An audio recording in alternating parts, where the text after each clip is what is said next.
कर्म ही व्यक्ति के भाग्य और जीवन का निर्माण करते हैं।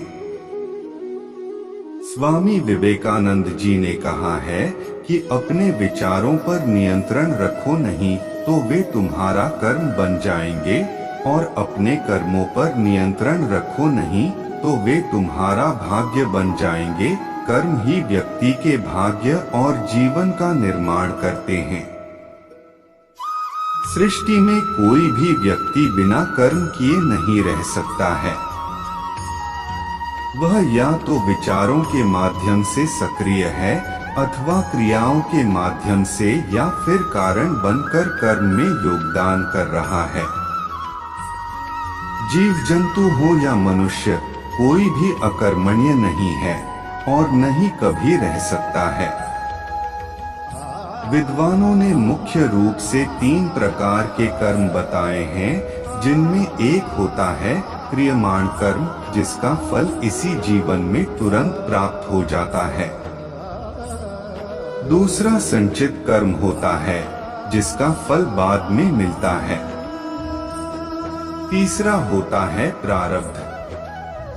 यदि विपरीत परिस्थितियों में भी लोग सुखी रहकर जीवन व्यतीत कर रहे होते हैं, तो इसका श्रेय उनके संचित कर्म को जाता है। जब रावण अपने जीवन में अत्यधिक शक्तिशाली एवं सुखी था, तब यह उसके संचित कर्म का परिणाम था।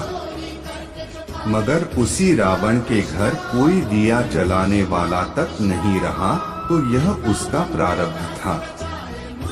स्वामी विवेकानंद जी ने कहा है कि अपने विचारों पर नियंत्रण रखो, नहीं तो वे तुम्हारा कर्म बन जाएंगे, और अपने कर्मों पर नियंत्रण रखो, नहीं तो वे तुम्हारा भाग्य बन जाएंगे। संसार में 3 प्रकार के लोग हैं। एक भाग्यवादी, जो कि मानते हैं कि सब कुछ पहले से ही नियत है, इसलिए पुरुषार्थ करके भी क्या बदल जाएगा। दूसरे हैं पुरुषार्थवादी, जिन्हें लगता है कि भाग्य कुछ नहीं होता, कर्म ही सब कुछ है। तीसरे होते हैं परमार्थी, जो परमर्थ अर्थात परमात्मा को ही सब कुछ मानते हुए लाभ हानि में सम रहकर जीवन व्यतीत करते हैं। मनीषियों ने तीसरी श्रेणी के लोगों को उत्तम प्रवृत्ति का बताया है। ऐसे व्यक्ति किसी भी परिस्थिति में आनंदमय अर्थात शांत भाव से जीवन यापन करते हैं। वस्तुत कर्म ही हमारे उत्थान और पतन का कारण है। कर्म ही हमारे जीवन की दिशा और दशा तय करता है। अतः हम सबको सदैव हानि पहुंचाने वाले कर्मों से दूरी रखते हुए अच्छे कर्मों का वरण करना चाहिए। दोस्तों, आज के लिए बस इतना ही।